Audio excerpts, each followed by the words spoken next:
Pessoal, tudo bem? Eu sou o Rafael e hoje eu vim comentar um pouquinho sobre o ensaio sobre a cegueira do José Saramago. José Saramago é o único escritor em língua portuguesa que já ganhou o Nobel de Literatura. Boatos que o Guimarães Rosa ia ganhar, mas infelizmente ele faleceu. Enfim, José Saramago é um escritor magnífico e esse livro é fantástico. Antes de falar um pouquinho dele, eu gostaria de dizer que eu já tentei ler outros livros do Saramago, eu já tentei começar o Evangelho sobre o Evangelho segundo Jesus Cristo e eu não consegui seguir, então eu abandonei. E uma coisa curiosa, eu adoro assistir e reassistir as entrevistas que ele deu para o Roda Viva. Tem uma de 92, uma de 98, uma de 2003 e eu adoro as três. E é assim, gosto muito. Esse livro, salvo engano, é de 95 e o Saramago ganhou o Nobel em 98. O livro não foi citado, mas uma das obras que teve peso, né, para essa escolha, com certeza, foi o Ensaio sobre a Cegueira. Então, o que é esse livro? Basicamente, a gente vai seguir em uma realidade em que, e se uma pandemia de cegueira se espalhasse? Se houvesse uma epidemia de cegueira? E é um livro gatilho se você tá vivendo em 2021 no Brasil.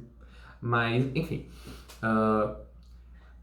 Então esse livro vai começar com uma pessoa que tá. A gente tá num cruzamento e uma pessoa tá dirigindo o carro, tá esperando o sinal ficar verde, e esse sinal nunca fica verde porque ela entra num mar de leite, assim, como se fosse uma luz muito forte apontando para dentro dos olhos dela e ela não consegue ver nada, tá tudo branco.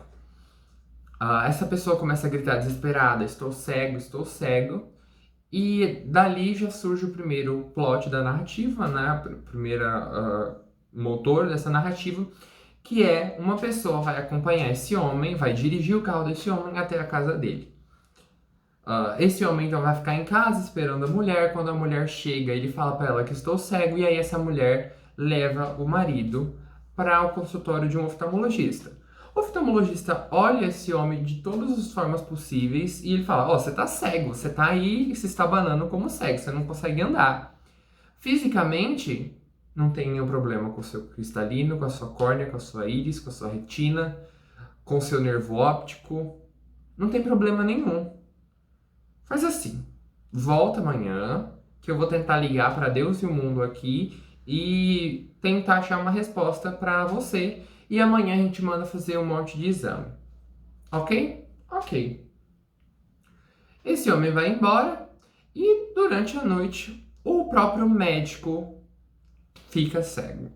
E aí esse médico cego, na qualidade de servidor da sociedade que ele é, informa, né, faz um telefonema. Eu tô tendo epidemiologia, muito engraçado, porque eu penso em notificação compulsória. Então ele vai pegar o telefone e vai ligar para um Ministério da Saúde, algo do tipo, ou é um hospital grande. Ele vai falar: olha, tem um caso de cegueira que eu nunca vi, já tem um paciente, parece ser contagiosa e eu estou contagiado, né? Estou infeccionado com essa porcaria. E daí adiante o governo vai então tentar conter essas pessoas dentro de lugares. Então, fábricas abandonadas, hospitais e manicômios, estádios de futebol, enfim. Eles tentam conter essa população, mandam os cegos e as pessoas que tiveram contato direto com os cegos para esse lugar. A gente vai acompanhar o pessoal que está cerceado no manicômio. Então eles chegam lá e eles percebem que o exército está rodeando eles, né? O exército está fazendo a guarda desse pessoal. E dali um tempo a gente vai ouvir um alto-falante, né? Porque esse livro é escrito em português de Portugal. Então tem palavras que você demora para reconhecer o significado, a menos que você queira pesquisar. Mas tenta ir lendo sem pesquisar o significado antes. É muito, muito legal. Vai na fé que dá certo.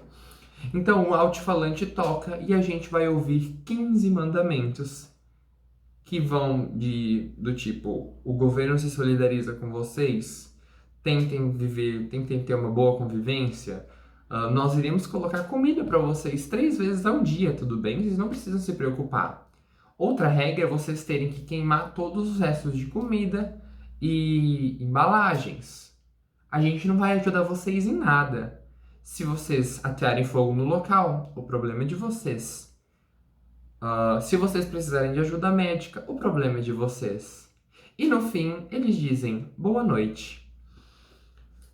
Dali um tempo a gente vai descobrir que esses próprios soldados que estão fazendo a guarda e os sargentos, enfim, eles estão com muito medo desse povo, porque imagina, é uma doença contagiosa que você fica cego do dia para a noite, de uma hora para outra, e você está tendo contato direto com os cegos. Então, esse pessoal, eles tratam com muito medo esses cegos.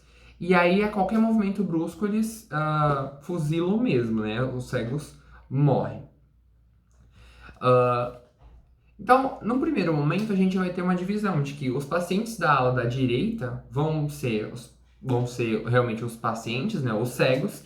E na ala da esquerda, eles vão colocar todo mundo que teve contato direto. Se essas pessoas da ala da esquerda vierem a cegar, elas vão pro lado direito. Isso dá certo no primeiro, no segundo dia. Depois, você superlota esse local. Então a gente já consegue ver que a contenção da pandemia não foi nada eficaz. E depois de um tempo, a comida que estava chegando para de chegar.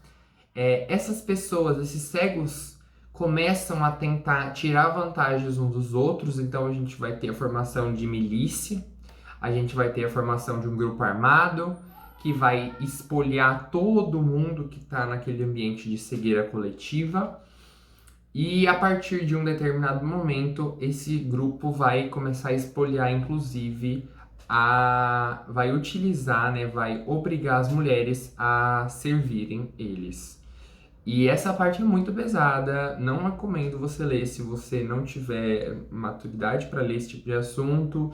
E é um livro que, sinceramente, eu não acho que é recomendado para menores de 16 anos, talvez 18. Fato é que dentro desses cegos todos, uma pessoa tá vendo tudo. E essa pessoa é a mulher do médico. Interessante dizer que todo mundo nesse livro, né, na verdade, ninguém tem nome. A cidade não tem nome, o governo não tem nome, o ministro não tem nome. Ninguém tem nome. Então, essa é uma realidade atemporal, porque ela não se prende nem a etnia. A gente não tem descrição de basicamente nada desse livro, assim, de características dessas pessoas. Então, isso pode acontecer a qualquer momento, né? Tanto no passado como no futuro. E é fundamental esse livro, gente. Sério, eu recomendo muito essa leitura.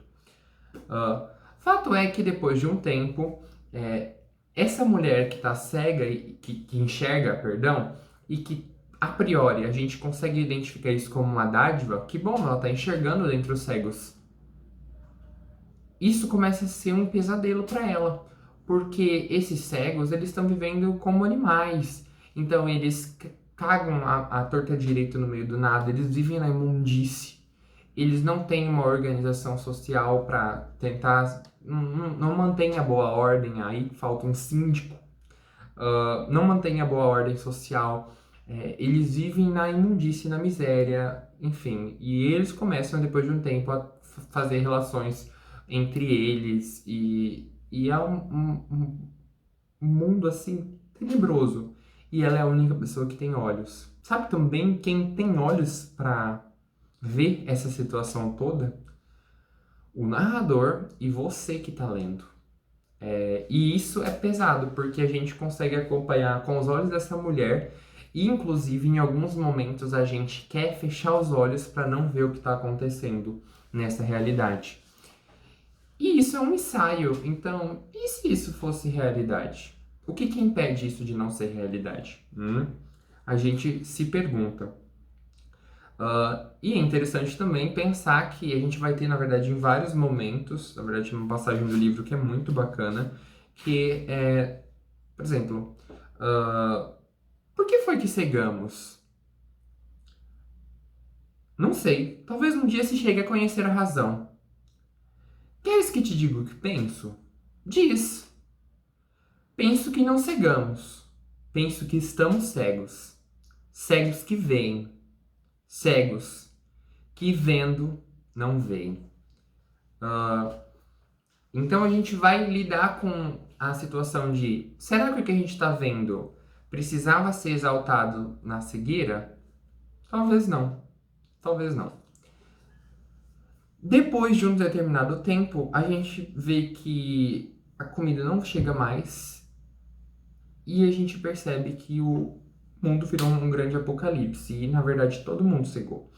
E aí esse pessoal sai do manicômio e vai tentar voltar para casa, né, num grupo mais reduzido, da primeira camarata, e eles vão passar por diversos problemas e em um determinado momento a gente vai ter a história de um escritor que está escrevendo ainda, mesmo na cegueira. A gente vai acompanhar o cachorro, que até o cachorro não tem nome, ele chama Cão das Lágrimas. É uma história que é elegante, é uma história que, ao mesmo tempo que te dá um soco no estômago, de baixo para cima, assim, encaixadinho, ela te encanta. E certeza que ou você termina esse livro querendo ler outro do Saramago, ou você termina esse livro, fica uma semana, ou um mês, ou um ano pensando e revolvendo essa história e quer ler outro livro do Saramago. Agora, se você já leu o livro, essa é uma sessão de spoilers. Eu quero comentar uma coisa do final que me deixou muito intrigado, que é basicamente o final em si. É engraçado que parece que tudo se resolveu quando a mulher. Então, se você não leu, por favor, pare por aqui, leia e volte depois. Mas a mulher do médico, então a mulher que enxerga, ela entra numa igreja porque ela tá passando mal, enfim, das decorrências do supermercado que ela teve de ir. E ela dá de cara com uma cena bizarra de quadros e imagens e estátuas e tudo mais que tá com faixas brancas. E a gente tem uma página de descrição de coisas que estão com os olhos tapados. E no fim, a gente vê que tem uma mulher que não tem os olhos tapados, porque na verdade ela não tem olhos. E a gente fica pensando que essa mulher ela teve uma catarse aí, né? Uma transcendência. E a partir desse momento, desse dia, as pessoas voltam a enxergar. E eu penso, cara, o que que essas pessoas vão... Como que vai se reorganizar essa sociedade? E isso ele não responde nesse livro. Isso quem faz é a nossa mente. Será que a sociedade vai voltar a ser o que era antes? Tenho alguma dica para te dar hoje tente começar a ler um ensaio sobre a cegueira. A escrita do Saramago é diferenciada, ele escreve sem demarcação de falas, mas eu juro, depois que você começar a ler, você vai ver que funciona. Tem duas técnicas que eu acho interessante para esse texto. A primeira é tentar ler ele de forma mais corrida. Tentar não fazer aquelas pausas tradicionais. Tenta acompanhar o fluxo. Se não der certo, tenta pelo menos ir fazendo as vozes das pessoas que estão falando, que aí às vezes você não se perde. Mas eu juro, depois de um tempo fica tranquilíssimo. Pessoal, esse foi o meu vídeo sobre o ensaio sobre a cegueira. Se você gostou do vídeo, não se esqueça de deixar o seu like aqui embaixo. Faça um comentário, me indique o próximo livro do Saramago, talvez. Se inscreva no canal. Até mais. Tchau, tchau.